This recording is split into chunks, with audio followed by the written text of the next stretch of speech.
Listening to the people that play your game instead of trying from the high tower to try and lure people into it with microtransactions, an easier time, whatever it may be. It just doesn't work. Yeah, so I really hope 2019 brings the year where developers realize their mistakes. Sure hope so. Very nice. And Rant.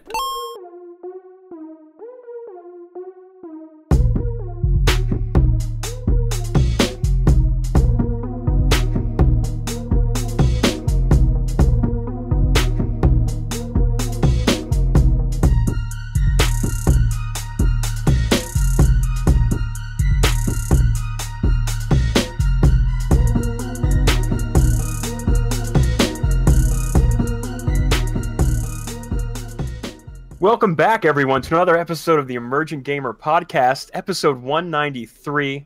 I'm Neo Ayoshi, and I'm joined by some cool-ass dudes. We got Trip Zero. Trip Zero, what's up, guys? Felix Hergood. Felix Hergood. And back for the first time ever in 2019, it's Lock and Key. But 2019? I'm just kidding. It feels like forever, Lock. I get your point. I get your point. I get it. What's going on, guys? It's good to have you back. We missed you. We missed you very much. Ah, Neo, who is bringing us to the world? Oh, this is brought to you by the OG Podcast Network. I was curious. Wow. OGpodcast.com. Gotcha. Nope. I wondered if people brought my bad. us to them. No. What is it? OGPodcastNetwork.com. Oh, you always forget that last part. But now you won't. yeah. You may be redirected if you go to that first link. And their Twitter is OG Podcasts. The internet. Got it. Well, hell yeah. Well, it's good to have us all back at the same table again. It is. The internet table. Yeah, man. Yeah. So, Locke, what have you been up to? It's been quite a while. It has. I mean, you two know what I've been up to for the most part. Really just just doing the Destiny thing. Have been. It's really the only game that I've been playing for the most part. Some stuff here and there, but really it's balancing, trying to find time to do literally everything else. Yeah, seriously. So that's the struggle. But yeah, gaming wise, it's been Destiny for the most part. You know, we've been raiding and doing all that Destiny 2 has to offer with Black Armory coming out. Still doing Black Armory content as more and more like trickles out through each week. What do you think about the new Black Armory content and the raid? Yeah, great question. The raid, I haven't completed it yet because we didn't do the last boss, but knowing the mechanics of the last boss and stuff, I think for the amount of money that Black Armory costs, I think it's well worth the $10. When you take a look at it, like with the annual pass being, it was like $30, right? Or $40 for the annual pass. Yeah. Looking at Black Armory as only $10, it's definitely worth $10. Now, if this was a regular DLC rolled out like Curse of Osiris, well, then I would probably be upset. Because you're probably expecting like a little bit more, like kind of like a Osiris style story. Correct. Like how they presented that, yeah. Yeah.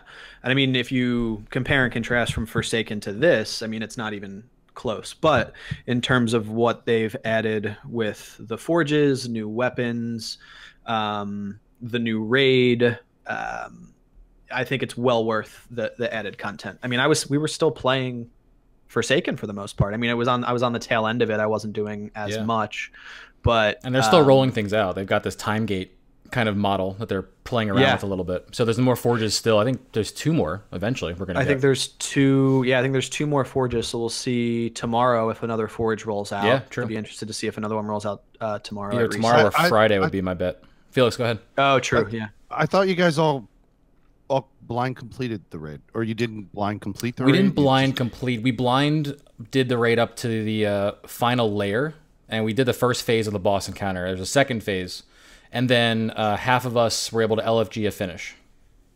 Just because schedules got all messed up. But you were not in that lock? No, so I was playing, we played for like 2 or 3 hours to try and do the final boss. I ended up finding a few guys in LFG and then ultimately found somebody to replace myself when I had to go. And those 3 guys were all way higher light level than we were for the most part, which I think ultimately helped the completion. Because a lot of it, again, was light level gated in terms of being able to survive in the final encounter, do DPS in the final encounter and all that. So no, I have not completed the raid fully yet. Everything but the final. Yeah, but I think overall it's a good step in the right direction, excuse me, for Destiny and for Bungie. I think I prefer this trickle out content over the course of time versus, you know, like one mediocre DLC. I think they've done a lot right so far with Forsaken. It's not perfect, but I think they've done a lot with it thus far. What are your thoughts on it, Neo? Because we haven't necessarily talked about it, like, in particular. But I mean, value-wise, it's fine. I actually really like the raid. Like, I like what Bungie does with all the raids, and we were having a good time that one night. I guess that was like last week or whatever. Yeah, we were in there day one. It was pretty fun. Yeah, it was fun as hell, and we were struggling, but like we were pushing our way through. We got to the end, and that's the kind of like experiences I like. Yeah, when I'm like doing a raid thing, like it's all about like that. The group play is just so much fun. So value-wise, totally cool. Forges, hell yeah, I like getting more guns, and they're giving you a creative way to do it. So like, pretty sweet. Honestly, I haven't jumped back in the past week because after we like kind of like rolled over on the raid stuff, I was like, okay, let me play some of the other games I wanted to play. So I didn't really like. I haven't been like on the grind this whole week, but from what everything I played of it, I'm really enjoying it. And if the next major pass has another like raid, I'm there. I'll grind my gear up to get in that raid, and it'll be a good time again. Yeah, August will be the next raid. August? It's part of this pass. Yeah, it's part of it. So they're not doing raids for every one. The next one's Gambit focused. Wait, are you saying next year August? Like 2019 August? That'll be the third like chunk of content. Like this is the Black Armory. Next is the Spring, and there's the Drifter. The Drifter is going to have some kind of new end game, like Gambit related activity. So it won't be a raid, but it'll be something else, like as a pinnacle activity to complete. And then the third season of this content, which is going to be over the summer, basically, is going to have a raid in, I think, might not be August, whenever it comes out, like, but in the summer. That's a big gap, but I guess I get it. Those things must not be easy to craft. If you know what I mean. I've listened to a few Destiny podcasts that have interviewed creators of raids that are on like the raid team, and the amount of work that it goes into creating the puzzles and then creating the world, the enemies, all that. I mean, it's a huge undertaking to create a raid. Yeah. So you know, undertaken. It's not surprising that they can't every 3 months create a new raid. Like Scourge was probably created before Forsaken even came out, and they fine-tuned it after Forsaken, knowing that they had to create 2 raids back to back in this time frame. So I don't know. I mean, we'll see what I think it's Joker's Wild, right? Is the next one. Yep. We'll see how that pans out. I don't know. I mean, I'm not really a huge fan of Gambit. I don't really like playing it. But I enjoy the Drifter and I enjoy his story. So hopefully it's not something solely Gambit focused, but I don't think it will. I think they've introduced Gambit as a way to move his story along, because I was dipping into some of the lore books, and like the idea is that Gambit exists as a way for one character that's been hinted at, not hinted, but we've heard stories since Destiny 1 about this character and these two, like a light and dark almost version of the same kind of gunslinger. This is his idea to bring his followers out to try and get this guy finally. So Gambit's kind of like a means to an end, and I think we're going to see the pinnacle of that story, which will be very, very cool. Yeah, right. And like I said, for $10 to get a couple hours more worth of content, and then depending on the weapons and stuff and the grind and stuff, it's worth that investment if you're a fan of Destiny and you've been a fan of Forsaken. And I think it's a good way to hold over until year 3 when there's another Forsaken size DLC. They've already said that. Yep. That next September, I guess, so every year. That feels so far away. Wow. Oh yeah, it's it's forever away at this point. And then you got another year's worth of potential DLC until the next game. But sheesh. It's I was talking to Felix about this before you guys hopped online, and then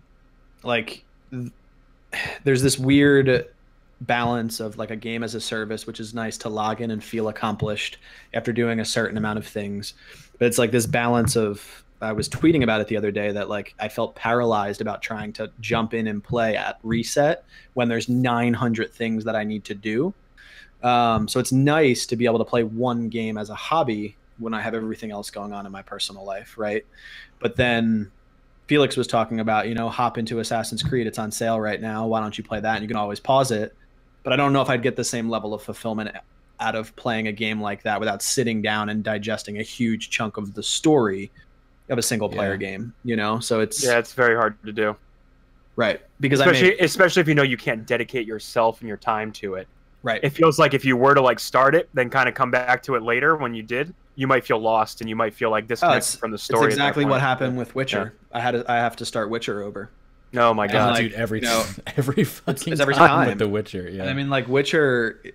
I mean, I don't really need to buy any other single player games because I could just keep fucking over Witcher, like play the Witcher save for 25 hours and then forget all about it and have to restart it. Yeah. I've killed the Griffin like 400 times since Witcher 3 has come out. But yeah, I mean, like I said earlier, like Destiny has been it, and I would agree with you, Neo. I think the camaraderie of playing and raiding and doing that type of stuff is what makes the game so fun. It gets lackluster after a while when you're just doing the solo grinding without playing with honestly, others, you know. If it wasn't for everybody like in the Discord and us and everything, I would have probably just like moved on a while ago. Right. Honestly. I mean, no, I hear it. I get it. I do. If I'm not working for like a goal, like a group focused goal, then it's like, okay, well, I did everything I wanted to see. I've seen everything I wanted to see. I can move on now. So yeah, that's where I am. Yeah, the only other thing that keeps me going is Crucible. Like, I really enjoy the competitive nature of Crucible. Yep. There's not really many other competitive first-person shooters that I really enjoy that much. But so I enjoy playing Destiny. I think it's one of the best multiplayer experiences right now in terms of PvP. So, Locke, did they just have a? Didn't they have an alpha or a beta for Anthem? Did that happen? It did, but I only had. I mean, I guess I can't really say too much. No, you can't. I had a time slot. So I had a time slot. I had a weekend to play it, and I had a time slot that worked in that weekend that I actually was free. Yeah, don't break the NDA or anything. It's under heavy NDA right now. Yeah. Listen, the bottom line is I had a time slot to play, and I was unsuccessful in playing. That's all I will say. Cool. So I cannot really, you know. And that could be for any reason. That doesn't necessarily mean connectivity on their part. That could mean because you just didn't have time. Unsuccessful. But again, I've already said that like I will not be able to play like I won't be able to play Division 2. I won't be able to play Anthem unless like that's what I play. You know what I mean? Like I can't. I've already written Division 2 off in my mind. So like unless Division 2 like see Division. Like I love the feel of Division. I love the grittiness of Division. So if Division 2 comes out and it's really successful, who knows? Depending on what the state of Destiny is, I may be able to put that completely on the back burner. Yeah, sure. I mean, we'll never know because obviously that's the way these games are going to go. But it was fun playing Division on Xbox with you guys. It was definitely a very like a real feel where Destiny's the fantasy future feel. Division's like, oh, this is like New York, and this is like real ass shit, and we're doing like squad stuff. It's a lot of fun. Cover-based shooting. Yeah. Well, that's what happened with Division 1. Like when Division came out, there was some fucked up shit going on with Destiny. I don't remember what it was. You guys probably remember better than me. I'd have to look. Let me look at the date. We all kind of collectively as a podcast said, "Are we getting Division? We getting Division? Yeah, let's get Division. We're done with Destiny anyway." And there was a couple episodes of our show where we kind of even trashed Destiny. Yeah. Because what we were experiencing with the Division was so much better at the time. Yeah, but it really wasn't. It was just new. Like wasn't. Division, like launch Division was a hot pile of garbage. It was just new. Okay, so content. At that point. Sidebar. March 8th, 2016 was the Division's release date, which would have been a real dry time in Destiny because The Taken King came out in September of 2015, which was fire, but they had no plans for that year. Like it just kind of was that for a whole year of stuff. Yeah. So it was like very much in until a lull. Rise of Iron came out, right? Yep. Which was a year after Taken King. So I remember having a conversation with somebody. I was playing Division with man, I don't remember his name, but you introduced me to him, Locke, and he was playing Division like all the time. I don't remember who it was, but he was somebody who we had played Destiny with. Josh, I think his name was Josh. Was it Josh? Yeah. Yeah. And he was playing Division hardcore. He played it a lot. Yeah, he played it a lot. So I was in. It was just me and him playing, and I was like, "Are you thinking about going back to Destiny?" And I remember him just like he was the one who I'd raided in Destiny with, and had such a good time. And he just was like, at that time when we were in Division, he's like, "This is just so much better, dude. I don't think I'm going back to Destiny." Well, it was feeding the looter shooter. Right, it was feeding that for you, and it was a bunch of new content. Like there was a lot to do in terms of like digestible content when Division first came out, but once you got past that content, it was very surface level, just like Destiny was when D1 launched, right? Yeah. So, I mean, but it looked beautiful. Like I have it on PC, and I've played a little, very, very, very little bit on PC, and it looks amazing, right? Like New York City on my PC like looks incredible. So if Division 2 comes out and it learns from its mistakes and it learns from Destiny's mistakes and it's successful, well, you know, depending on that timeline versus Anthem, maybe I do pick that up and put Destiny down. Who knows? But I think really what it comes down to is, to Neo's point, like I'm going to go where people are going. Like I'm just not that type of gamer. I just really don't. I'll lay on my couch and watch TV or take a nap versus play a single player game, to be perfectly honest. So like the group activity is really what keeps me gaming at this point. So. We've only been able to accomplish what we've done this year in Destiny 2 because of the community that we have and the people that are playing. Yeah. True. I mean, I would be on there just growing tremendously. Yeah. Like think about when you first were dipping your toe in it, Trip, and you were still trying to play PlayStation and PC at the same time. Terrible fucking idea. Like there were very terrible idea. It was like fucking Felix buying the same game 14 times. There's no way you can do that with how Destiny is structured. Not now. No. In D1 it was easy to do. It was easier to do that. In D2 now it's forget it. I mean, I don't even know how people do it.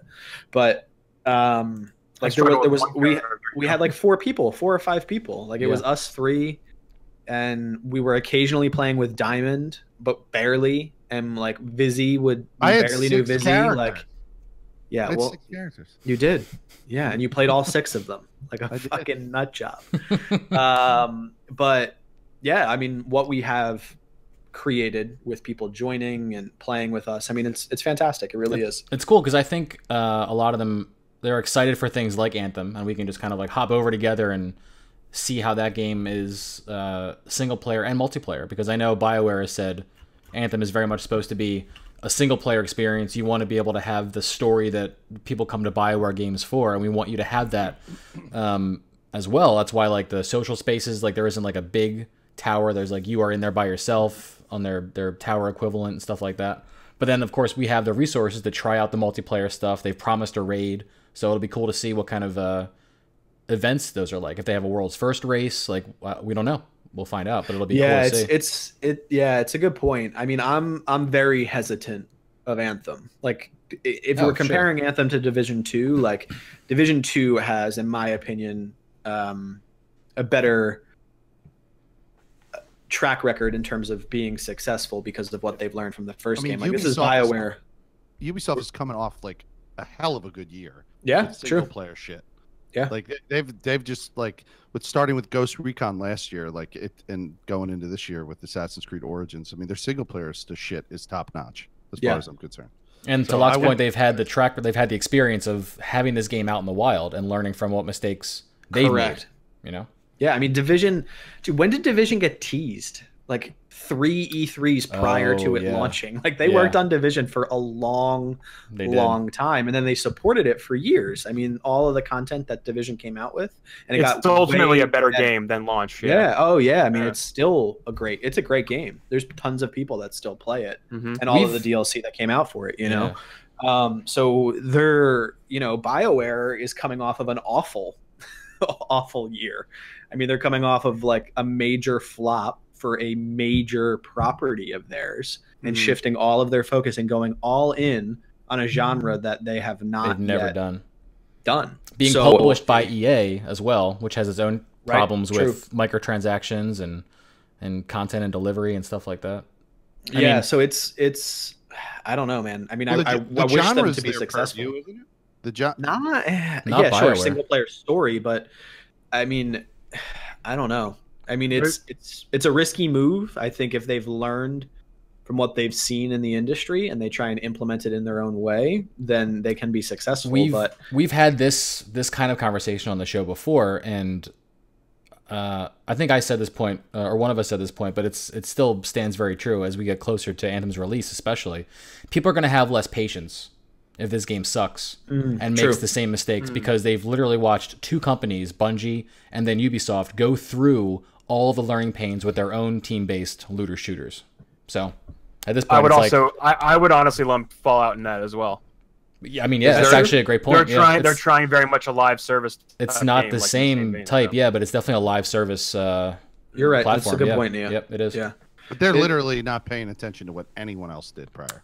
I mean, well, I don't think they paid attention to literally fucking anything. Honestly, I think Bethesda has a plan. They have this specific plan that they plan on doing, and they're not. Did they lose the map to the plan? They're not deviating from this plan they had. And it seems like it's just par for the course for them, whatever they're deciding at this point. But player feedback irrelevant at this point, from what I can see. But it's a good point. Like it's their take on a massive scale multiplayer, as a game as a service. So,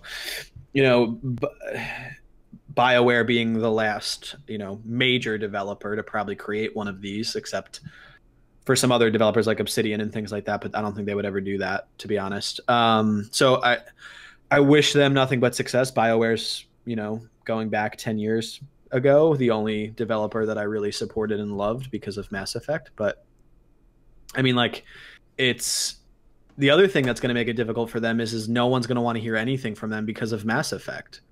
Like, think of all of the fans of that game that got left high and dry because of Anthem, and then Anthem rolls out and then it's hot garbage. Forget it. They might as well hang themselves from the cross. Dude, I see a potential future where EA ends up getting rid of BioWare if this doesn't work. And you're absolutely right. You're absolutely. Am I okay? All right. I just want to make sure I'm not off base here or anything. But they did announce and they teased Dragon Age coming as well.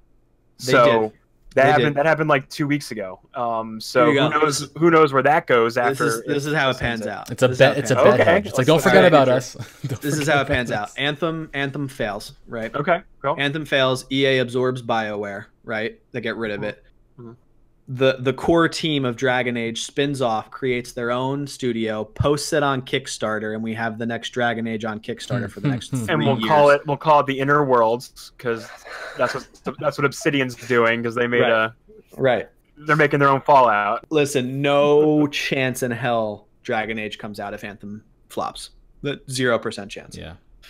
I mean, there would be no reason for it to. I mean, regardless of how successful Dragon Age was as a property, like, do you think that's going to save it after 2 major flops? Forget it. And EA is just a sports and Star Wars company. That's all they're doing. Neo, do you disparage Obsidian for going? Not at all. Not at all. Oh no, it looks amazing. I'm just saying, like, Obsidian wants to make their RPG adventure game without the rules of Fallout or whatever and all that stuff. So now they're doing their own cool take on their open world RPG. And honestly, I love New Vegas, and they did a great job on fucking New Vegas. And they go really hard into a lot of other, like, I don't play all their games, but they make a lot of like top down, like, tabletop. Tyranny. Like, yeah, they do like Tyranny a lot is of amazing. RPGs. Yeah.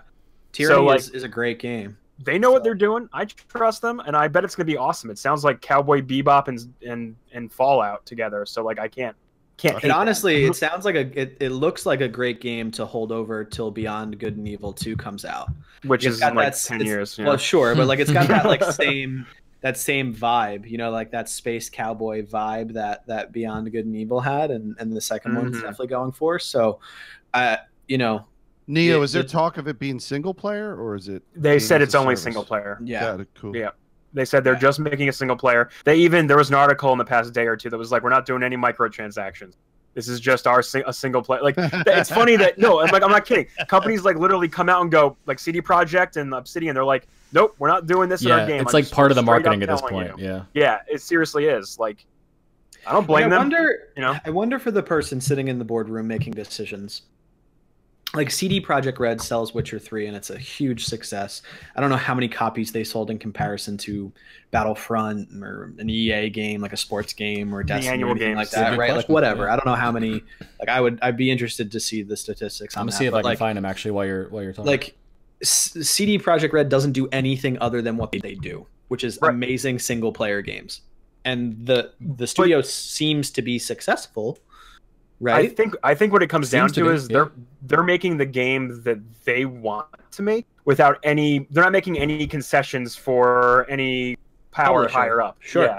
So they're essentially they're giving themselves the freedom to craft the story, and they're using all their creative juices without being hindered. And all these games that we see don't turn out the way I know that I hope, and I know most people online usually don't like. Right. I guess my point is like, isn't someone somewhere from a major publisher looking at these studios that are doing this content and thinking, well, why don't we try that? Well, instead of trying to hop on this train of microtransaction multiplayer, like it's the only way to make money in this, billion-dollar industry. I think these companies see the way that those services and systems work and how it's making a lot of money. And you can see I'm going to use Fallout 76 as an example again. It seems like that game was almost just like I feel like there's no soul in the game at all. And it's just a open platform with how they can figure out ways to get you to. It's like a sandbox. It's just an open. It's just a sandbox. Yeah. It's like Gary's mod. They didn't craft like a particularly interesting story on top of the sandbox. There's no creative drive that is pushing you through the game. It's ultimately what you make of it. If you're going to build stuff, if you're going to poke in this corner of the map today and wherever this holotape takes you, like that's like how they designed the game. So there's nothing creatively driven from what I see in the game to make it a Witcher 3 contender. But sure, the way it's designed makes it into a perfect vehicle for like a storefront or any kind of way to keep you in and keep you enticed. Yeah, I just like, but it interests me that Bethesda takes this route because it is very different for them. Like they're another big developer that created single player games. I mean, but it isn't different for their publisher, who's ZeniMax. Sure, I mean, right, but they had one. Sure, Elder Scrolls Online, great, but like.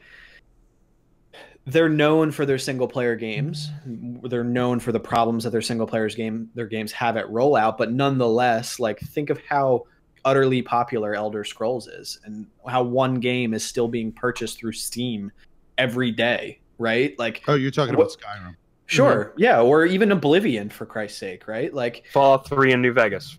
Right. It's just like what I don't understand is the decision to let's pour all of our energy into this type of game versus like you show a teaser of nothing for Elder Scrolls 6 and the crowd like erupts. But no, we're not ready to do that. That's going to be years from now because this is what we're working on now. And it's like I just don't understand the thought process. And I guess it's the immediate cash grab. Like, hey, let's see if we can get some funds, let's get some quick cash. But it obviously isn't working. So I just don't know why we keep going down this path, because it hasn't worked. So then bringing it back to Anthem, that is a definite potential concern that I see with Anthem, because it seems like and honestly, it's more because of the publisher than it is BioWare. Like I trash talk Andromeda a lot, and I tried playing it, and it didn't catch me, and that's okay. Yeah. People like it, and that's cool, but it seems to me that EA is more concerned with making. Oh, we got to get our live service game out. We got to do this. Yeah. We'll use BioWare because they're good at crafting these great stories that people love. So we'll just use them to do that. And they're not doing that though with Battlefield 5, right? All the DLCs included with that. Right, but Battlefield 5 does it in a different way, where they're rolling out parts of the game in pieces currently, and they also have other monetization forms. Listen, Battlefield 5 is far from a good place. The community absolutely hates the game. It's currently presenting itself as a live service game, not just like an online multiplayer game with some story. I mean, in terms of Battlefield, like core Battlefield players being happy. It hasn't happened since 4. I mean, like, Yeah, people are like nostalgic about 4 right now. Yeah, I mean, like, Weird. I was gonna buy 4 again on PC to play it because I loved 4. I did not like 1. I will not buy 5 until I see what their battle royale mode looks like and see if it's successful. But in terms of like the people that I follow on Twitter, the Reddits that I skim through, like the community as a whole for Battlefield 5 is not happy because they are not listening to feedback. Very similar to what's happening in Fallout 76. Like they're actively doing things opposite of what the community is talking about. And you flip that coin to what Bungie has currently been doing, which is literally almost verbatim listening to Twitter and Reddit and doing what people are asking, and that's why they have the player base back. So I should jump in here with a little news injection. Please do. Today DICE actually had a community announcement today regarding one of the issues that people are having, and that was the time to kill issue. Oh, they've addressed it. Okay, they've addressed it. So in a recent patch, they actually made this tweak, which upset a lot of people. So I guess they extended the time to kill, which it made it more frustrating for more skilled players because they're putting more bullets into a person. But the idea was that it was supposed to bring the more casual, more new players up in skill. Yeah. And naturally that's the reaction. Everyone's like, but you're just going to change the whole way the game feels to be inclusive to like it's literally the problem that Bungie had. Yeah, it was the Destiny problem. It's like you try and open the floodgates to get as many people in, and you leave your core player base by the wayside, and those are the ones that are going to keep playing it. Like if we're saying lower the time to kill, that's what we want. We don't want this like new mechanic that's like trying to reinvent itself. Like how many times in year 1 did the Bungie community say the time to kill was way too high because it was just scout rifles and like you couldn't have a shotgun in your secondary slot and hand cannons were bugged and now the time to kill is extremely low and people love playing Crucible in Destiny 2. So, to hear that people saying, we want to lower the time to kill and then them responding with, no, we're going to raise it. It just means like, what is happening on that like stream of conversation? Like, why not support your player base? It's so strange to me. I mean, you can see how well it benefits the companies that do, especially at this point. So that's definitely a good question to ask. Why aren't they paying attention to how beneficial it is? Like you want to make more money in your microtransactions and your in-game like skins. Listen to the people that are playing it.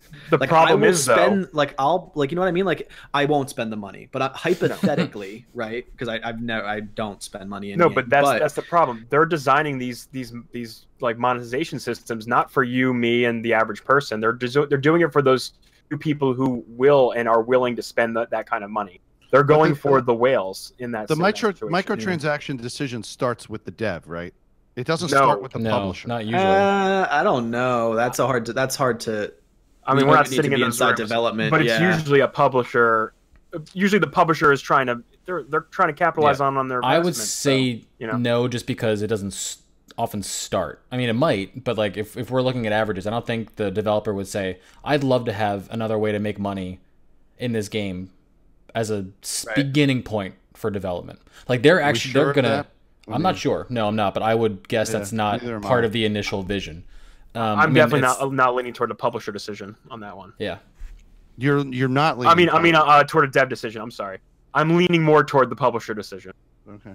Yeah, I would agree. I mean, it's hard to say because don't devs have to build that or like do we assume the only way they can build it though is the only way they're building their game is through funding from their publisher. So if the publisher says you want to build that piece of DLC that's going to be this great story that you love and you've been pouring your heart into, add some costumes, make us some money, make our money back, right? Like it just makes sense. Money, please. It's an assumption. I don't think it's too far off base, but we wouldn't know unless we talked to someone from a AAA studio that would say that, or next time we talk to my brother-in-law, we ask him what his experience has been like, but that's pretty sweet. It's funny to see these trends and these parallels in the gaming community. And I don't know why, like from the watchtower, people aren't looking at other developers and saying, okay, oh wow, Bungie's succeeding again. Look what they're doing with their community outreach, their Twitter engagement, their Reddit engagement, their own forum engagement, listening to their players and saying, oh, why aren't we doing those same things? Like that's how you get people to live time. You know, it's to me that tells me that those game companies don't wish to engage like that. They are just looking at their games as a vehicle to make money. Yeah, that's what that personally tells me. When they don't engage their community like Warframe does, and like all these other companies try and do, like that tells me that you're not in it for the game or the community. When did DICE get absorbed? Was Battlefield 4 like the last DICE? No, they've been EA for a long time. Have they? Yeah, they've been for years. So maybe 4. So maybe 3 was the last one. No, definitely 1942 was definitely EA. Was it? Pretty sure. Let's see what DICE did before. I was just curious. I thought it was later on that they got absorbed, but I could be wrong. But anyway, wasn't there some news for Fallout 2, or did we hit that already? There was news for Fallout. We did not hit that. Before we jump into that, I just want to put that information we were asking about, the Witcher sales numbers, just to loop back into that one. Oh, you found something. Go ahead. I did. Witcher 3 sold by the end of 2017 roughly 10 million copies, and that put the series at 33 million as a whole. Now, when you look at that next to an iterative game like Madden, for example, I don't have numbers for 2019, which came out this past August, but 2018 was 4.37 million. Madden 17 was 6.43 million, and then it's like 7.5, 6.1. So Witcher by 2017, when did it launch? 2015. This was, let me go back to the Witcher was in 2015. Yeah. Right. So in 2 years, Witcher sold 10 million copies. Yeah, they sold 4 million copies within the first 2 weeks. Jesus. So it was a real big front load on that. So, but 10 million in 2 years, and you just said an iterative game in 2 years made about. Oh, I'm sorry. March 2016 was when they hit 10 million. So a year. A year, yeah. Okay. And Madden in a year sold 4.5. Yep. Yeah, but if you think, okay, so you break that out against NHL, you break that out against FIFA, right? Like 3 sports games a year, you're looking at 12 million copies a year. Mm-hmm. So yeah, I mean, they're making more money. They're selling more copies because they're. So, but funny enough, today, this is also breaking news as of this morning. A bunch of player numbers of PS4 players have been leaked. So you can see the exact number of people who are playing every game currently. Wow, interesting. Yeah. So there's now companies don't release it. There's now hard data of like everyone who's playing on PS4. How active these communities are. Funny enough, what's the most active? It's Grand Theft Auto 5. Wow, interesting. 51 million players on PS4. On PS4. Holy shit! I never would have guessed that at this point. Not at this point, no. Can you guess what is in the second, third, and fourth position? Second, third, and fourth? Yeah. How can it have multiple spots? Think about it. Fortnite? Second, Fortnite, and Fortnite? Destiny 1, it's 2, it's FIFA 18, 17, and 16. Oh, no fucking way. I know. And those are really iterative games. More than I believe Grand Theft Auto. Not that I believe it, obviously, but like I can see it. Grand Theft Auto was on top of the charge for pretty much since it came out on PS4. I know, but we're almost to 2019 at this point. Well, that's why everyone's trying to make a game like a service, because Grand Theft Auto still got the fucking highest player base that exists. Yep. And that's insane. Here's a sandbox. But it's just like what they need to understand. Like what developers and publishers need to understand about Grand Theft Auto is it was a happy accident. Like they had a game that naturally transitioned to an open sandbox. You know what I mean? Like, do you get that like train of thought? Like Grand Theft Auto as a game made sense to then just open up the city and say, do what you want. Right. Right. Because like it just made sense to the property. Like when you try and do that to something like Fallout, like years later, it just doesn't make sense. Right. You know, so it's just like, fuck. I just fucking wish I could be in a room and point these people in the right direction. I just really do. It's crazy how out of touch it is only. Sometimes. They'll look at you though and go, but is it going to make us more money than last year? And that's ultimately where I think that's the question. Yeah, that's the question that they're asking, not necessarily the question you want to ask, which is probably like, will this make it a better game or product? it's just in the that long run? right. You're right. It's just that they search for these, like, to your point, these whales. Like, no one saw Fortnite coming, Mm-hmm. but it happened. Mm-hmm. But Like, Fortnite works because it's a good game first, and they're constantly right. They're constantly And that's giving what it a fluff up. They're constantly right. giving it a little pat on the back all the time. And that's what I'm getting at, is that no one saw it coming, and it came and it was successful because of what it capitalized on, and the fact that it was a good game. You don't then clone Fortnite and be as successful as Fortnite. So instead of trying to create something new in a genre that already exists or redefine completely, like, you're not going to be successful. Like, yeah, maybe Obsidian creating their own action RPG type game, adventure game, will be super successful because it's what they've wanted to create, and it will be a good game first. Absolutely. But when you try and mimic and you don't foundationally have a great game, that's when they flop. And that's, I think, what remains to be seen for Anthem. Can I do a little side segue into the news? Please. In a related topic. So over the weekend, a Heroes of the Storm blog post popped up announcing that it's pretty much this whole long letter, but they announced that they're canceling all of their 2019 tournaments, everything coming up. So all their esports are now effectively canceled. Heroes of the Dorm and something champions, Heroes Global Championship.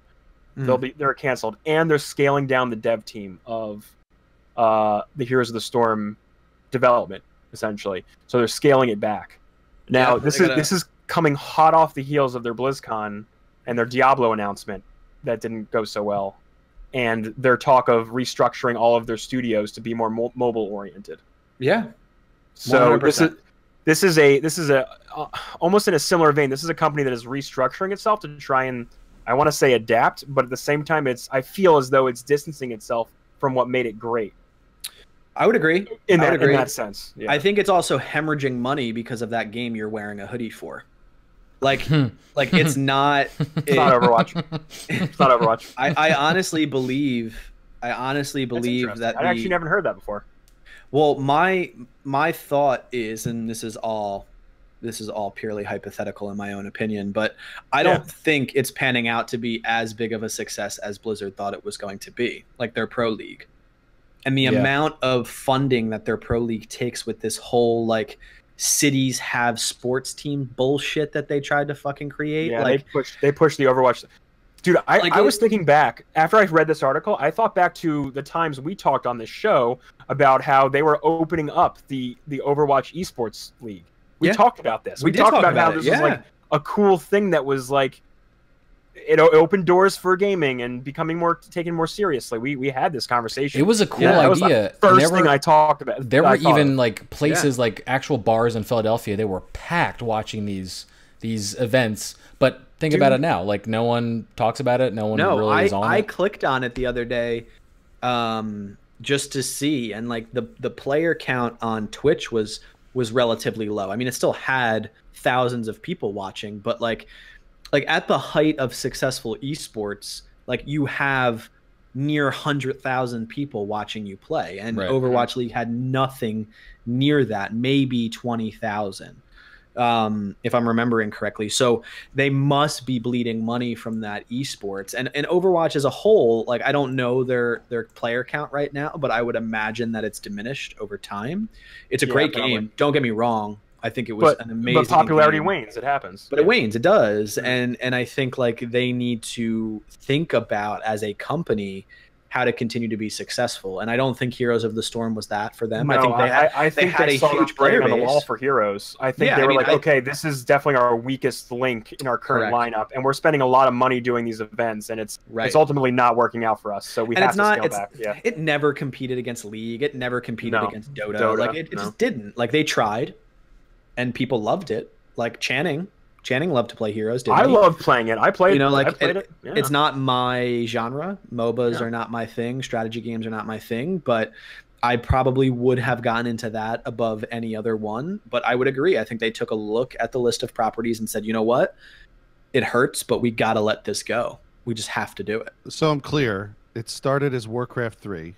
Then someone created Defense of the Ancients. That was a mod. Yep. That was a mod for that. Yep. Then somebody created Defense of the Ancients 2.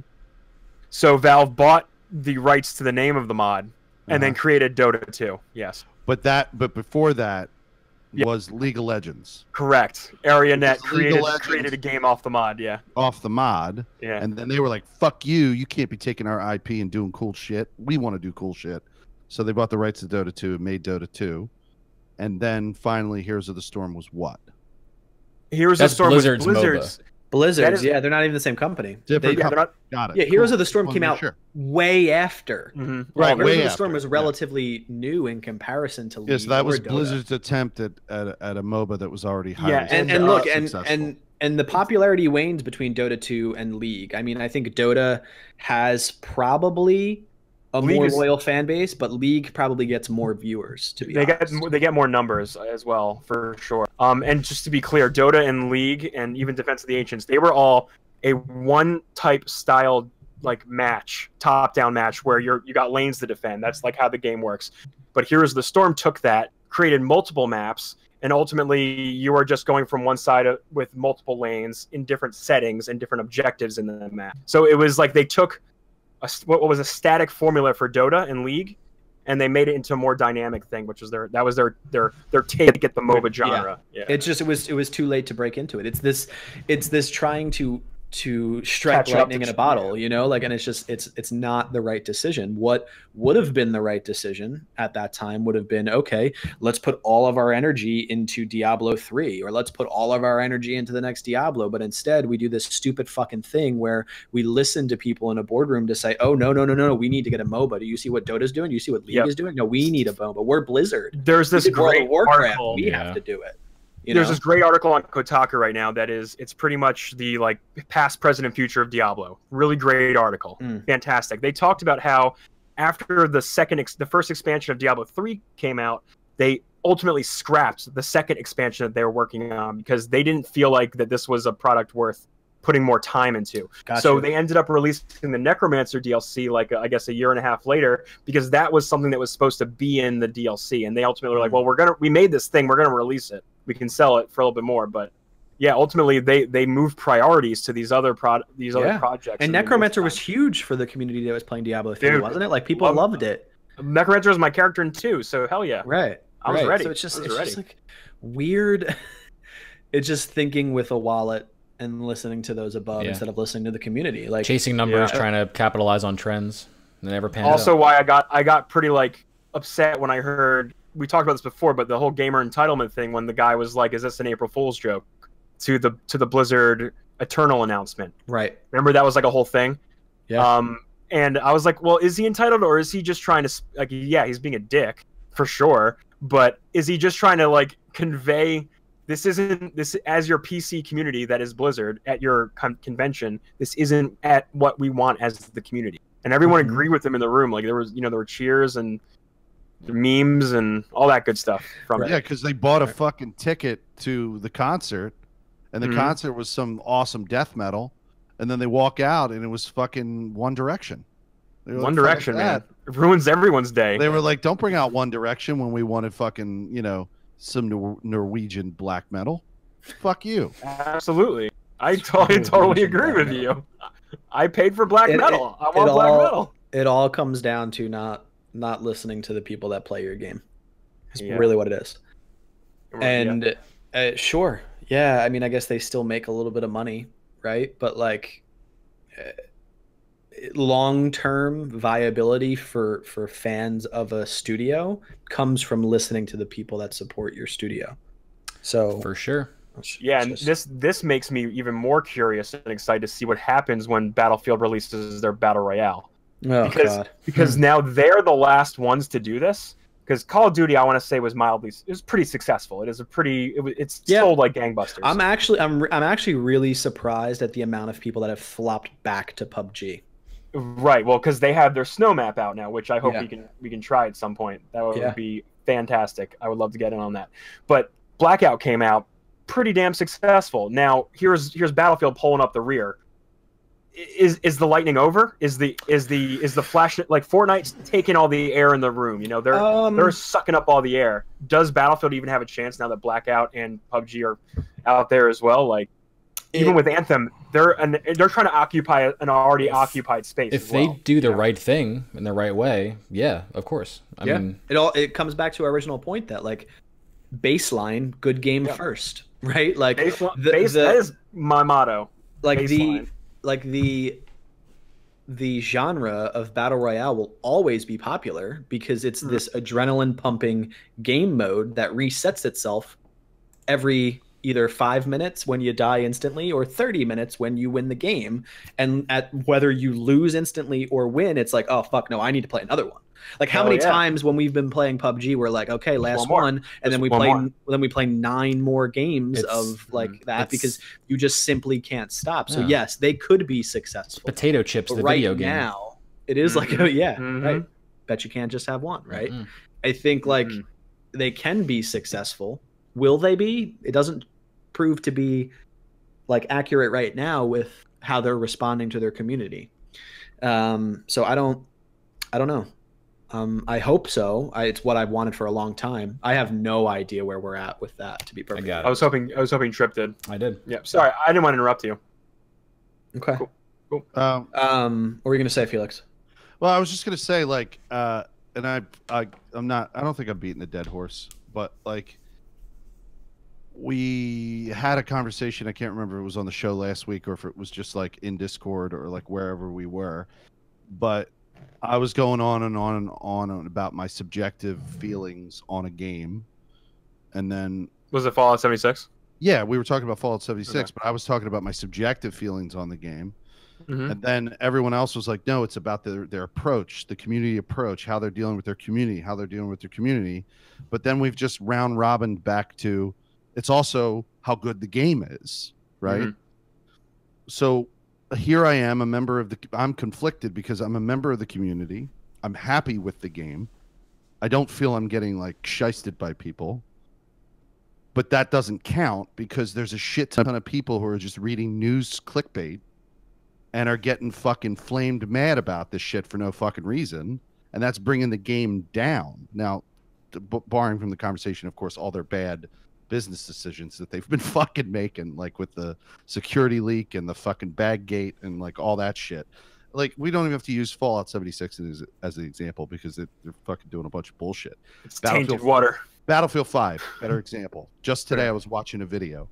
A shit ton of people in that community are not mad about the fucking performance of the game. They're pissed off that there are girls in Battlefield 5. Like, and I experienced this firsthand the other day. I played it for an entire week. Finally played the multiplayer, and this is legit, dude. I'm not complaining. I think it's interesting, but it is interesting in a jarring way to hear women screaming on the battlefield. It's super strange. Now, I'm not reacting poorly to it. I think it's adding to my experience to hear something new and interesting when I play a war game. But there are people in this world who are of more of a narrow mind, just reacting to that completely negatively. Well, sure, they feel like it takes them out of their war experience. But then, I guess that's the idea, right? Then the community like responded to it, and they got upset. And the reaction from the Battlefield guys were like, "That's the way it is. Just deal with it." Pretty much, which is them reacting against their community because their community is like, "Fuck this." You're conflating. Like, listen, you're talking about a specific example of some misogynistic behavior from a part of the community as a parallel to them not listening to the problem that's inside of their game, like base game. of high time to kills, like poor matchmaking quality, whatever it may be. I don't play the game, so I can't give you all the details. But like you saying that they don't listen to their community because people are upset that there's women in the game, good that they're not listening to that part of the community. That's not what we're talking about. It's the same way for quality Fallout. of the game. Yeah, and it's the same way for Fallout. Like you can enjoy it. I'm sure there's people that enjoy Battlefield, but at the end of the day, if the engagement of the developer does not exist with the community that's there, then that is the argument, right? Like you playing Fallout 76 and enjoying your time, that's a great thing, right? Like me still enjoyed Destiny 1, even though I even complained about it. I still played it and I enjoyed it. But like I think it is completely valid for people to read articles, go on forums, watch gameplay, and make a decision about the game even though they haven't played it. Like the reason why we even have Twitch is because a lot of people wanted to see games before investing their money in them, right? So like I don't think the point of I have to play the game to make an argument whether or not it's good or bad is really valid. But I think it's good that you as a fan of the series, as a fan of the developer, are enjoying it, because that's a good counterpoint to all of the negativity that surrounds it. You know what I mean? What were you gonna say, Trip? I think it's so important that we observe how developers are interacting with the people that play their games and how they change and modify and respond and kind of create this standard of communication, because I don't think games are ever going to go back to the way that they were on any kind of massive scale where you shipped a game, boom, on to the next one. Like games are always going to live now. People want their games to live. And even if you have a single player experience, it's going to get updated. It's going to get patched. It's going to get fixed. And people may like those patches. They may not like those patches. And that's going to be a feedback opportunity. And we're in that world now, and there's no going back, because now you can do that. You can ship a fix to a game to everyone's consoles, and it's amazing and it's magic, but that changes how the player base engages.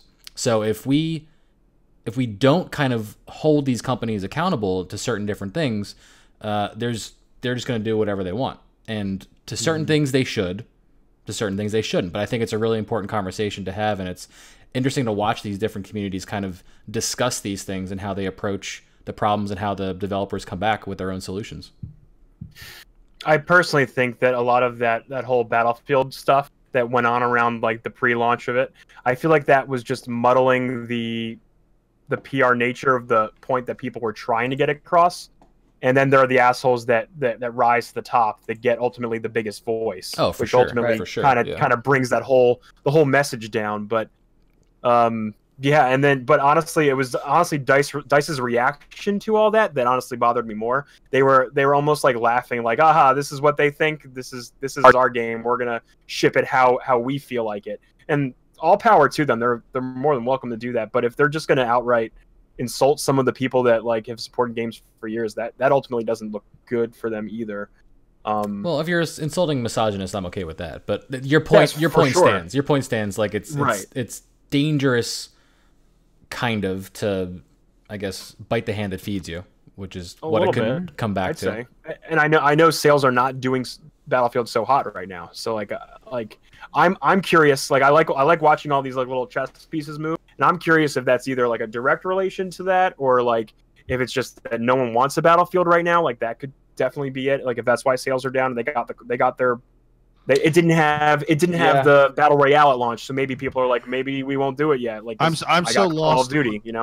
I'm so lost on whether I should actually dislike this faster time to kill thing, because I don't know. How much of the multiplayer have you played? A lot, and I'm playing it, and I can actually shoot people in the head and kill them.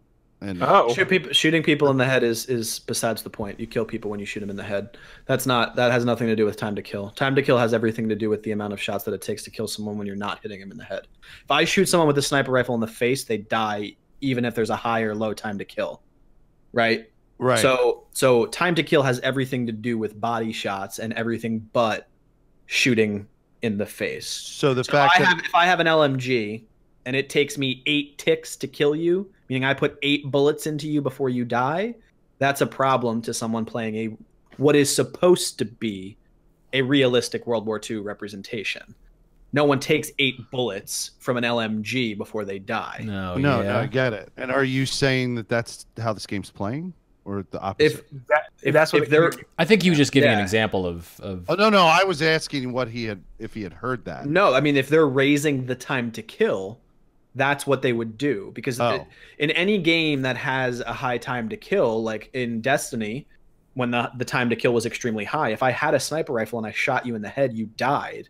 It had nothing to do with individual damage types to weapons, but it's everything to do with body shots. And it's an issue because it changes the way you play the game. And using the Destiny example, people weren't having like a moment to shine. They weren't able to engage on their own, and people were just hanging together in packs and in teams because that was the only way to kill people quickly. You would just get team shot walking around a corner, and that changed the dynamics of like a competitive environment. On Friday, I did a 6-hour stream, I think. And in that time period, I felt like, based on your definition, Locke, time to kill is much quicker in that game for headshots and body shots. Like it's, and that's just 6 hours of playing. That's not like playing. I mean, it's 6 more hours than I have. So, but I'm comparing it to my Battlefield 1 experience when I avoided the recon class, the sniper rifle class, and the medic class because in Battlefield 1, because the medic class had long rifles, and whenever I would shoot people, it would be a waste of my time because I'd shoot and they wouldn't die, and then I would have to shoot again and I'd be dead before I had a chance to do anything. So in this game, all the classes seem better to me because I can actually kill people, and I was enjoying myself. Well, from a competitive side of things, the reason why high time to kill is never looked at as a good thing is because it rewards bad players. Oh, got it. Right? Thank you. Like, that's me. if there's high time to kill, that means that my aim needs to be perfect for longer, right? Because in a game with a low time to kill, for example, we'll use the pinnacle gun in Destiny 2 right now, Luna's Howl. It takes 3 shots, 2 headshots, and 1 single shot to kill someone with a time to kill of half a second, right? 0.6 of a second, right?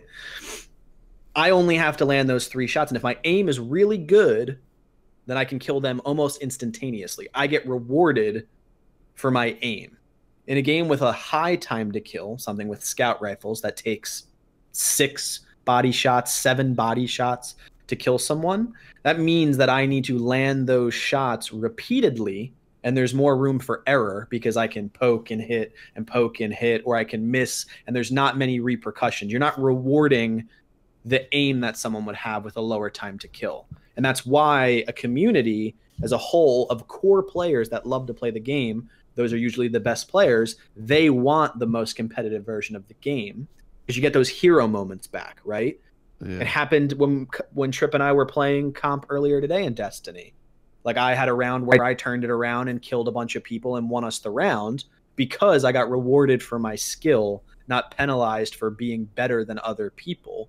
And it leaning towards the casual. Not that it's a bad thing, and I don't think what I'm talking about has anything to do with your experience in Battlefield, to be honest. But I think it's just the high time to kill is always a solve to try and get more people to enjoy the content, and it never works. It doesn't.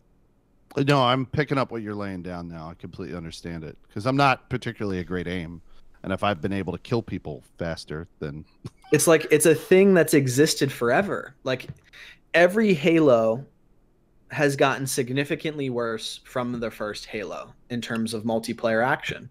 You want to know the reason? Because the first one had a hand cannon that could 3-tap you in under a second.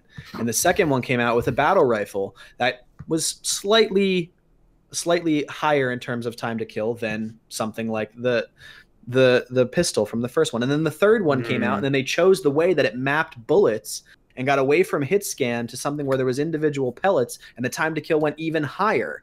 And as each game came out, less and less people played the fucking game because it wasn't as competitive as the one before it. But the player base, Halo 3 was the most successful in terms of players. It was the best esports that they ever had. More people watched it, more sponsorships. It went mainstream and went into USA Network. And that's because it opened up to the casual, right? But in terms of core player base, it didn't exist in terms of competitive nature. So I'm conflating, but it really boils down to at least what I would summarize from our conversation tonight, which is like listening to the people that play your game instead of trying from the high tower to try and lure people into it with microtransactions and easier time, whatever it may be. It just doesn't work. Yeah, so I really hope 2019 brings the year where developers realize their mistakes. Sure hope so. Very nice. And Rant. I mean, that's a great conversation had. I'm glad that we're having that one because, as you know, I always come on here with a soapbox, so sure, and ready to go. I'm with you. Yeah, I mean, it is frustrating. Like 2019 has been a great year, and I hope soon we'll have our Game of the Year discussion if you guys are willing. Yeah, we should do ready. We should do it next week, honestly. Either that on next week's Christmas, so and then New Year's. So maybe we rock the in the new year with that episode because I'm all okay with that. That's what we normally do. That's totally cool. Just post of the year, we normally do it. So I mean, 2019 had a lot of really good games, but on the whole, honestly, again, like last year, I have found more enjoyment from the smaller games and the ones that actually like tried to promise me it promised me a good time, if you know what I mean, like God of War. Mm-hmm. Like that game was like, yeah, you're gonna have fun doing this. No bells and whistles attached. Like this is gonna be a game, and you're gonna love the whole ride. And even so, and like that. I mean, like I hope so. I hope you're right. I hope 2019 is like gonna kill it. I've been playing Stardew Valley. Like still Stardew consistently, Valley. But last week between our last show and today, I picked up Desert Child on the Switch. Have you guys seen like anything about this game? I saw you pop into that when I was playing Smash Man. Yeah. I saw you pop into that. That's a really fun, weird game. You're like go on, like a kid who goes to Mars to race this hover motorcycle thing, and you have to earn money in between your races to do things like fix your bike to get your hunger down because they all have different effects within the race. Like if your hunger's too high, your boost doesn't come back, or you can't boost enough, and if your bike is damaged, you can't recover as quickly. Little things like that. You can equip it with different guns and weapons, but then in the meantime, you walk around this like. It doesn't look like Mars at all. It looks like fucking Long Beach in LA, but like it's supposed to be on Mars, right? You're walking around this like the marina and the docks and like the shops, and you can pop in and buy some new tracks. All the tracks are done by real artists. It's really cool. It's got such a cool vibe, and it's all like pixelated. It's not like really 8-bit or 16-bit. It's like a weird modern version of just like if you took a picture of something and made it pixelated. That's kind of what it reminds me of. But it's like it's such a cool, just weird little game to play. I watched the trailer of it, and have you ever seen the opening of Cowboy Bebop? I have actually. I haven't watched the show, but it's got that I know what you're talking about with the visual vibe. It does like a noir, jazzy kind of vibe on like a lot of like the parts of it, and like a lot of it like reminded me honestly of the opening of Cowboy Bebop. Yeah, and just like the style and funk of it. I'm gonna tweet the trailer right now. For anyone that's watching, or even if any of you guys want to pop in and take a look at it, it's very cool, just very vibey, and you can pop in. It's got a lot of style. 2 seconds, yeah. So the racing is the core gameplay, but the exploration is kind of fun too. And like even if I want to earn some money but don't really want to like engage in a race, I could like go to the pizza shop and deliver pizzas in the same format. Like you race in the side-scrolling way, but you're throwing pizzas at people instead of actually like shooting your weapon and being engaged in an actual race. It's a cool way they've like differentiated the play style while keeping it along the same lines. It's fun. It's a fun little break from Destiny because that's like the life game. That's good. I was getting worried. I'm getting worried about you, Trip. About me? Why? What do you mean you're getting worried about me? I don't know, man. You're just, I just want to see you play.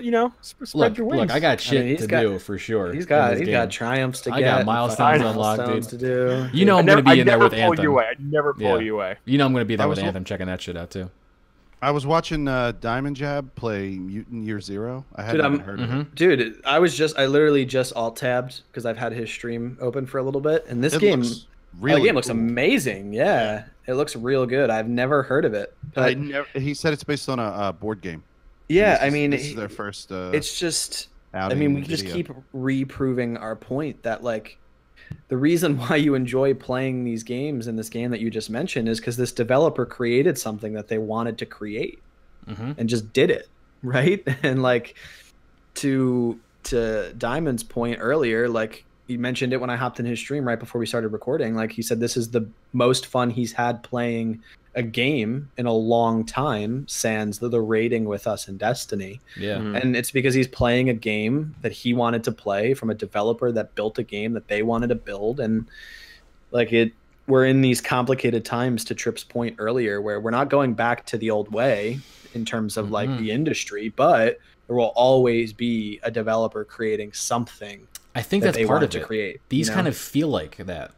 These little indie games, it captures that feeling. Like we know we're living in a AAA world where we're being sold these experiences that we're supposed to invest in, you know. And everyone picks their platform of choice, kind of like picking your sports team or whatever you align with, you know. But like you dive into the indie store and you're like, oh, this game looks so cool, or I love the soundtrack, or I love this play style, and that's like the spark of that like magical video game feeling. Right. That's how I'm treating Hyper Light Drifter and even Celeste, which you honestly, Trip, I think you would really, really dig Celeste. I've looked at Celeste a lot, and I would love to dive into it. It's that was a contender for Game of the Year. Like, are you kidding me? An indie game like that, contender against God of War, Red Dead, dude. Yeah, it's worth checking out. I do think, and like even Hyper Light Drifter, that's a great game that I can just pick up on the like whenever I don't have to devote myself to it. It's not asking me for more money. It's great. It's great. It's just telling me a story, and I get to enjoy it. It's amazing. Totally. Yeah, man. Oh, it was good talking to you guys. It was a real good natural conversation today. I enjoyed the hell out of it. Can I just say one thing? Always. Felix, dude. Yeah. Felix, I was in the play test for Anthem, and I can disclose that I have the NDA up here, and I looked, but I wanted you to know that. Good. Don't break your NDAs. I'm not. You. Slight flex. It says I'm allowed to. I'm allowed to say that I'm in the play test. So well, I wasn't allowed to say that I knew the ending of like Survivor Fiji. Oh, really? Yeah, if I signed a contract and it said in the contract that they could sue me for $5 million if I revealed. Oh wow, that's insane! $5 million. My fucking hand was shaking when I was signing it. That's how fucking nervous I was. Did you see the worst thing that happened to someone that told on Anthem or that streams their gameplay of Anthem? You see what happened to this guy? I didn't see the repercussions. I saw that they like got this guy, I was in like the Twitter threads that day, the day the play testing were going on, and this one guy was like, "Yo, here's my Twitter. I'm streaming it." And then the first reply was like, dude, you don't want to do that. You are breaking a NDA. It's very serious. And live on his stream, he got booted from what he was doing and got kicked out of Origin, reopened Origin, and all of his games are gone.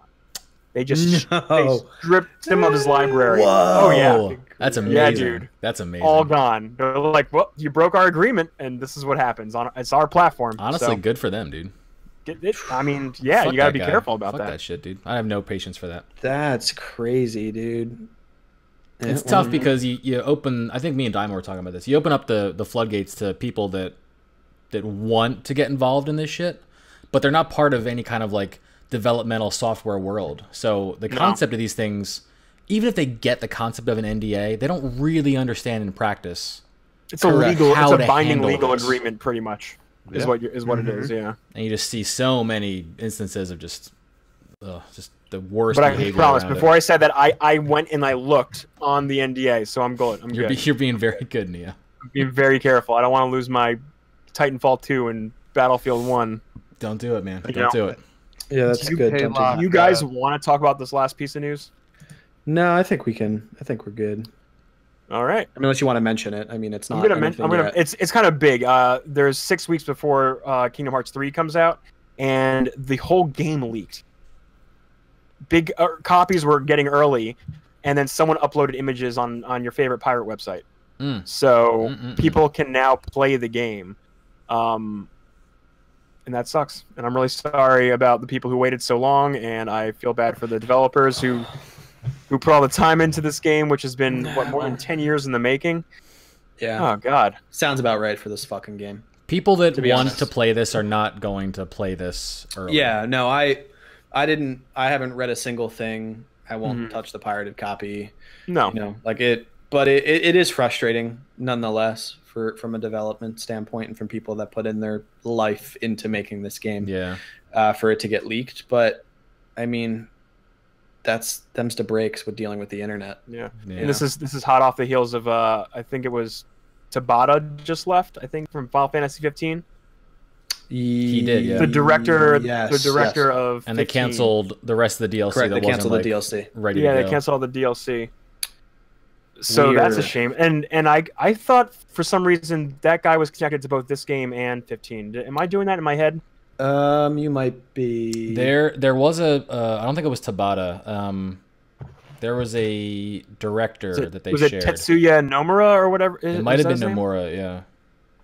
Okay, just I'm sorry, I just had to get my directors organized. We're good at the people that do the things that we have a podcast about. I mean, it's hard. I mean, Square Enix has a lot of shakeups. I'm telling you, yeah, they really do though. So it's hard to honestly keep track of a lot of them. I try really hard, and I was almost. You do. Never mind. It comes through. Yeah. It shines. But yeah, so that was a big thing that happened. I believe that was reported today, as well. So that was a big busting news story. Right. Yeah, it's a shame. It is, but It doesn't affect me because I'm not invested in the Kingdom Hearts stuff. So yeah, I'm so far disconnected from it. I was such a big fan of it. I knew Trip growing up, was so. 15. Yeah. Trip, you're still Kingdom Hearts. Oh, you're still you're playing Kingdom Hearts next month. Well, here's the thing. So I got the full collection, right? Yeah. And I started splitting my time from Destiny. Kingdom Hearts like half January? Destiny. Is that what's happening? Yeah. I'm gonna start another fucking event for this game. And I'm on the Hercules world of the first game, and I wanted to play all of this shit before the new one came out, like splitting my time.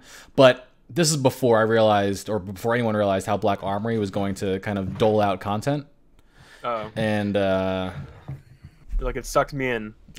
Here's the other thing. Here we are. I mean, I put over 100 hours into Kingdom Hearts 1 and 2 back in the day. Like it doesn't age well. Yeah. And it doesn't age well. No. It really doesn't. Like story-wise and stuff, great. It's still great. But mechanics, Kingdom Hearts 1 is a slog with the gameplay mechanics. Yeah. Like camera's rough. The Camera's camera very is rough. fucking so bad. Yeah, dude. And I loved doing all of the bosses inside the Hercules arena. Like I thought that was an amazing idea back then. Beating Sephiroth felt so good. But like and even the giants after that, even beating the ice giant after that, like having to parry his attacks forever to beat him, like, but it just doesn't age to what it was. And to play 3, I mean, I'll probably end up playing 3. It might be the first game that I get on the PlayStation in a long time. I'll watch a YouTube cut of all of the important story elements and just do it that way. That's a good idea. Because it's a huge undertaking. It really is. The remaster looks gorgeous. I'll give it that. But yeah, they haven't really updated the control scheme. I was very surprised they didn't give you options to change certain things around. And even as I was playing, there were certain like hang-ups with interact buttons and jump buttons and how they had the layout just permanently set. And I'm like, this is not how people play games now. Right.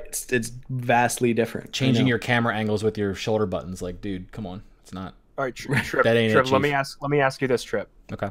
Would you take a break? Like, let's say not Kingdom Hearts, but would you take a break from Destiny for Resident Evil 2, the remake? I mean, I would. Do you want to disappoint Kevin Oates? Like, that's what I'm really asking. Oh my god. Do you want to disappoint Kevin Oates? I probably plan on Resident playing Evil 2. But Resident Evil 2 is something that you could sit down and just knock. I could knock it out in like really 2 or 3 sessions. Yeah, dude. Oh yeah, 2 or 3 sessions. Yeah. I mean, I guess so. What do you remember Resident Evil 2 being? This. I mean, I remember like I remember at my young youth days crushing that game. My young youth days. Like 6-5 hour runs of like both discs. Well, that's what I'm saying. Yeah, it's not the game. If you sit down and it's like probably going to be Trip, who has the time to invest, like he can knock it out in 3 plays. Probably going to be like as long as I want everyone to bookmark this moment, and then we'll see. No, okay. He didn't agree to anything. I'm the one. I know. Didn't. Yeah. I'm goading him. Yeah. Yeah. No, like it's doing okay up there, bro. It's good. Yeah. I'm here. You're above me. You're above me in the Brady Bunch square. So that's I'm bottom with him. Locke, what I was going to tell you is the mutant Year Zero game. Yeah. $35. Oh, I was looking in Steam to see if there was something that I could waste my money on that I'll never end up playing, but just to see what existed because I haven't bought a game in a while, and that's overwhelmingly positive, I think, in Steam reviews, and I think it's got like 90% like ratings on major game developer websites, and it looks really good. I'm not really a huge fan of. Actually, I can't say that I'm not a huge fan of it because I've never played a game like XCOM. That's the style of game that it's like. Yeah. Like isometric, it looks almost point and clicky. Yeah, I've tried XCOM. Very not a fan of XCOM. Does it play like XCOM or is it just? No, it looks very like top down kind of. The Steam description of it. Hold on, I don't think it plays like XCOM. I think. Let me hit you with the Steam description, and you can, because I have it right here. It was just no. I don't want to play No Man's Sky. Okay, I don't want to do that. So how about you don't recommend No Man's Sky? Where did it just go? I lost the game. But yeah, I mean, it used XCOM in the description of the game, like in the Steam breakdown, it used it. So it's like turn-based grid-like.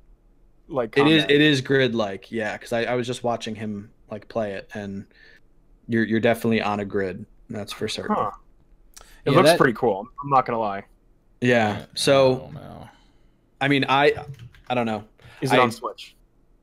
I don't know what platforms it's on, but it says right here, a tactical adventure game combining the turn-based combat of XCOM with story, exploration, stealth, and strategy. It's created by the team who led Hitman and designer of Payday. Oh yeah. I mean, the stills of the game look incredible. What's the company? Developer is the Bearded Ladies. Oh. And publisher is Funcom. Oh, these guys are the real indies. It's 80% on Metacritic. So this is where all the gems are. Yeah. Where all the gems are, yeah. Yeah, so I'll follow it. I'll watch him play it. I don't know. It looks good, man. There's a strategy game, another indie game on the Switch. I can't remember the name. I'm trying to look for it right now. It's essentially like a strategy game, like a tile-based, matchup, kind of like this, but with 16-bit graphics on a small floating square grid. You look at it isometrically, and it's got a kind of like 16-bit, almost anime kind of style to it. And I can't think of the name, but it looked really good. Like it looked like the way I would play this kind of game, because I've tried XCOM and I don't really like the board strategy games. I like the free strategy games like the Warcraft style, or like, God, there was a game called Dark Reign 2 that had the best soundtrack back in the day on the PC. Like, you just, the kind of where you like gather resources, build materials and squads, and go forward. I like that shit. I don't like having to control units on like a video like a board game style grid. I like the free. I haven't played a tile-based game since Tactics, like back in the day, Final Fantasy Tactics. Like, I enjoyed Final Fantasy Tactics, but I haven't played like that style game in a long time, and I definitely never hopped on the XCOM. Let me introduce you to this game, gem of 2017, Mario plus Rabbids. Yeah, it's weird. I thought you were going to mention that. So weird, dude. So crazy. I can't wait to not play it on my not Switch that I have. So I'm telling you, it's gonna blow you away. Yeah, I mean, I'll buy this $35 game before I buy a Switch and buy Mario plus Rabbids. So, yeah, man. I'm not gonna find this name. I'm gonna have to tweet about it later. I'm sad about it. But yeah, guys, watch that trailer that I posted for Desert Child. It's got a cool little vibey vibe. It was good talking to you, dudes. Great talking, for sure. This is a lot easier than doing the whole live show together in the same room. It is. It is easier. Yeah. Quality wise, though, that's a different discussion. But we'll see. Well, I was hard on it last week, but it's not pretty good. Okay. Well, do you guys want to sign off here and I'm ready to let the listeners be about themselves? Yeah, I got be about themselves. This is I'll lead us out. This is Felix Hergood, and you can catch me on Twitch and Mixer. I do like a little Mitch thing and right now I'm playing Ghost Recon Wildlands all this week. How's your table? Because I completed Narco Road today, and now I'm doing the full DLC. Got it. It's okay. The why was a little was me throwing shade, but I really just was curious if there was like new things that you were doing, which there is. Cool. I know we I'm didn't. not. Diamond Jab can attest to this. I'm not interested in their like free DLC public event. I saw your shit they table. do, I get it. I was going to because ask how that was. they're Yeah. they're no, that's not from. This was from Narco Road. Fucking piece of shit. No, those events that they offer for free are way overpowered. It's just you can't do it by yourself. It needs to be done with a group, and I just don't ever have a group, so I can't do it. Felix, I'll tell We'll you check one it thing. out. Felix, I saw the Spider-Man movie Into the Spider-Verse over the weekend. And you bought the DLC, right? Fantastic movie, yeah. And the first thing I did when I got home was like, yeah, I'm gonna play the Spider-Man DLC now. Hell yeah! Yeah, I So, bought it too. I'm got all definitely in gonna on buy it that. soon. Yep. Great movie, by the way. Did you see it, Felix? Must know. It's in the theater, right? Yeah, did you see it yet? Negative. Oh, damn. All right, I won't say anything else. But it's really good. You guys should see it. It's fantastic. Where can we see I more want of to. you, Neo? I'm at NeoAyoshi at Neo_Yoshi on Twitter and twitch.tv/NeoAyoshi _, on Twitch. And you can find me doing all kinds of hijinks there. Nice. All kinds of hijinks. I'm short and sweet. You could follow me on Twitter at lock_key. Not streaming. Don't have time or the energy for that. But if I do go live, I will tweet it out. You will probably just hear me on Neo stream and on Trip's stream. So that's where you'll find me lurking somewhere playing games with them. It was awesome being back. Appreciate all of you. Yeah, Trip dude. Zero, what do you got? Absolutely. Well, besides Locke carrying me in competitive Destiny Crucible, you can see me playing more of that on Mixer, mixer.com/trip0tv. And the best other place to follow me besides Mixer is Twitter. It's twitter.com/trip0tv. All of my socials are that, trip0tv. But I'm pretty active on Twitter as well. Best place to kind of hang out with us and see what's going on. But yeah, my stream schedule is going to be 12 to 8 or 9, depending on what activities are going on. But yeah, 12 p.m. is a new start time for that. And as of right now, we're still going deep in with Black Armory. But like we were talking about on the show, you know, I'd love to sneak some time in there to switch up the genres. And who knows what's going to happen with Kingdom Hearts or Resident Evil, but stay tuned because there's some fun times ahead. Does it make you happier, Neo, that I'm playing other things? Yes. Maybe? All right. Sorry, I was just putting you on the spot, man. I'm just having a good time. No, it's good. It's good. All right. Good stuff, dudes. And everyone else listening, thanks. We'll see you next week. See you Later. next time.